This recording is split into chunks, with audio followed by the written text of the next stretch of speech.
You're listening to Barske Studio True Crime. The story you're about to hear is just one of many hidden in the shadows of Nordic history, based on true events. No emotions, no bias, just facts. Welcome to the Deep Dive. Today we are tackling, well, a really heavy story. It spans not just a shocking crime, but a decade of complex legal developments and, maybe most remarkably, a decade of profound personal recovery. Well, we're unpacking the long-term aftermath of the Halloween drap-it, the Halloween murder from Oslo back in 2011. Yeah. What really jumped out at me looking through the source material was how this case sort of neatly splits into two parallel stories, both running for 10 years. You've got the legal journey of the perpetrator, and then this incredibly public, visible struggle for survival, and I guess meaning, by the survivor. It's an incredibly potent case and emotionally charged. It all started in an apartment, Polstrid in Oslo, two friends attacked with a knife by another friend, actually, someone in their close social circle. Right. One victim, Andreas Nilstad, just 22 years old, he tragically died. The other, Marius Loken, survived, but with injuries that were, well, immediately life-threatening. And the details that sort of grabbed the headlines back then, they really stick with you, don't they? The sources emphasize the attacker went into an acute psychosis. Yes, that was key. And those headlines, I mean, the chilling detail of Gud skrevet på veggen i blood, God written on the wall in blood. It was just brutal. 20 knife stabs for Lucken alone. That severity, plus the clear evidence of a complete break from reality, it immediately shifted the focus. It funneled the case straight into the mental health system, not really the traditional prison route. Okay, so let's talk about that legal path first. It's pretty technical, and it's where the first really big turn happened, right? It is, yeah. The initial ruling hinged on the testimony of 4 forensic psychiatrists, and they all concluded unanimously that the perpetrator was, without a doubt, psychotic during the attack itself. All 4 agreed. All 4, which is significant. Then the court faced this critical argument from the prosecutor. The prosecution argued the psychosis was solely caused by drugs or alcohol, what they call arousal. Wait, so the court actually rejected that the psychosis wasn't just drug-induced. That feels like a really high bar, especially in a murder case. How often does that happen where the defense's psychiatric view wins out like that? It is highly unusual, you're right, and I think it really speaks to just how unified and convinced those psychiatric reports were. By rejecting the idea it was only substance-induced, the court basically had to define it as a genuine medical episode, a break from reality independent of the drugs. Okay. And that meant the sentence couldn't be prison time. It had to be twungent psychisk Helsevern compulsory psychiatric care. Right. That decision set him on this mandatory 10-year path of required treatment within an institution. So he was confined, but in a psychiatric facility. The focus was treatment, recovery, not punishment per se. Exactly. Okay, so now let's jump forward that decade to the really crucial recent update from December 2021. After 10 years of this compulsory care, the Barske District Court actually lifted the order completely. Yes. That marked the end of his legal fight, essentially.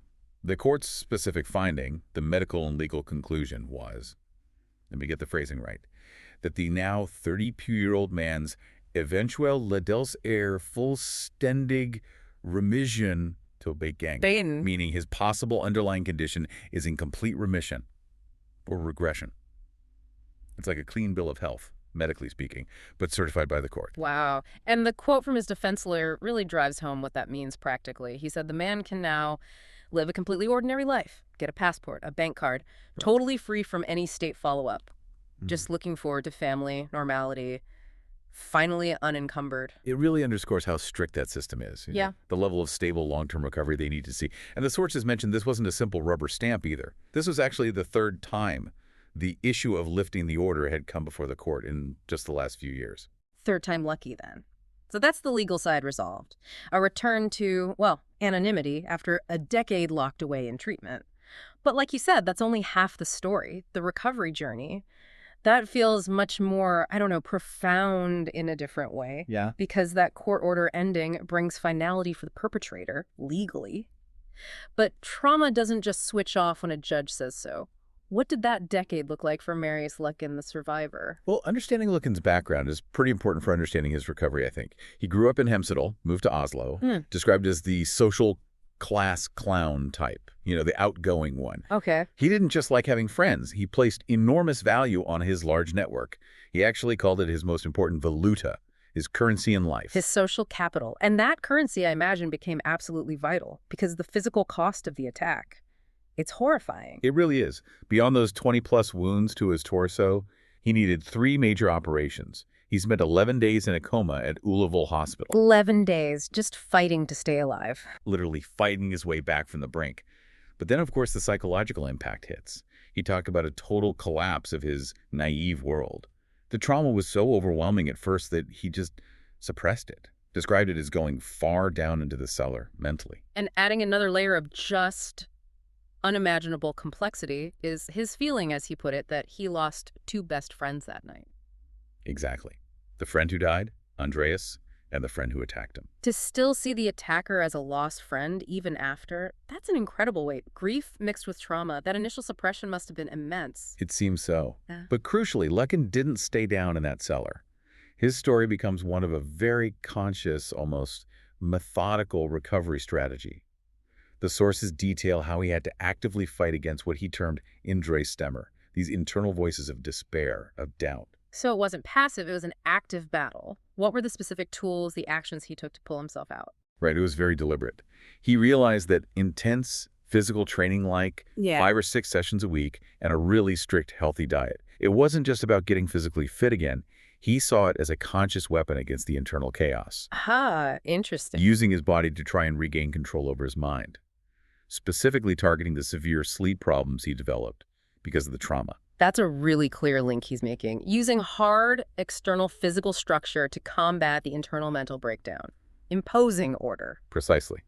And very importantly, he made that conscious choice to lean into that big social network he valued so much. He insisted it was absolutely essential for him to function again. He needed those people. Okay, so physical discipline, social connection, anything else? Yes. One more really interesting coping mechanism. Yeah. Humor.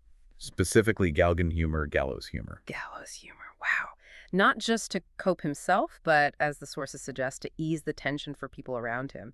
That takes incredible self-awareness. Doesn't it? It sounds like he was managing his own trauma while also trying to manage how others reacted to him, to normalize things for his network. Almost like building a bridge back to normality for everyone, including himself. Yeah, a way to help others figure out how to interact with him again. And importantly, he said, it was a way to make himself smile again. Yeah. Force himself almost. That conscious effort, that fight for mastery over his own story, it led to something quite extraordinary during the court case itself, didn't it? Forgiveness? Yes. A huge moment. Lucken chose to forgive the perpetrator. But the way he framed it is key. It wasn't so much about the other person, he said. It was an act of self-liberation. How so? He described it as releasing himself from the burden of anger and bitterness. He felt it cleared his vision, allowed him to actually move forward. That's incredibly profound. But I imagine in the context of such a violent trial, making that choice public, it must have caused some reaction. Oh, absolutely. He faced immediate divided opinions, as the sources put it. Strong reactions. He said he realized just how vulnerable his own very personal viewpoint was when faced with society's sort of simpler expectation. The expectation that a victim should feel anger, should want retribution. Right. Forgiveness doesn't always fit the narrative people expect. Not at all. But instead of pulling back from that public scrutiny, Loken seems to have leaned into it. He used that experience to move towards advocacy. He did. In 2014, he co-wrote a book with Marit Ulrist. And the focus wasn't just the horror, but humanizing the whole situation.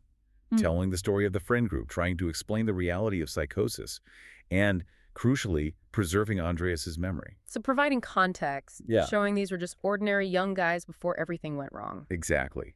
Trying to paint that fuller picture.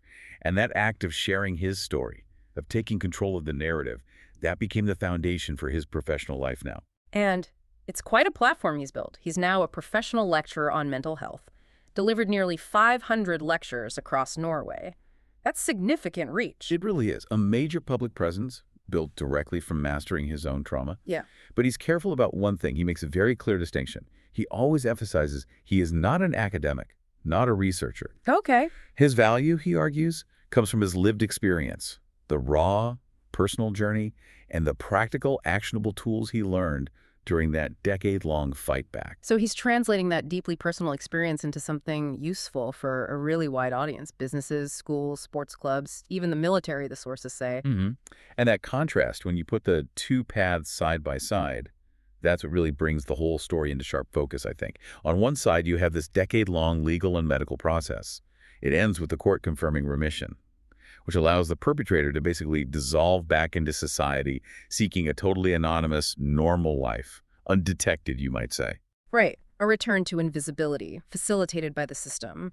And then on the other side, you have the victim, Marius Lucken. He takes his decade-long fight for recovery, for self-mastery, and turns it into this very public mission, choosing constant visibility, constant transparency, becoming a national voice on mental health.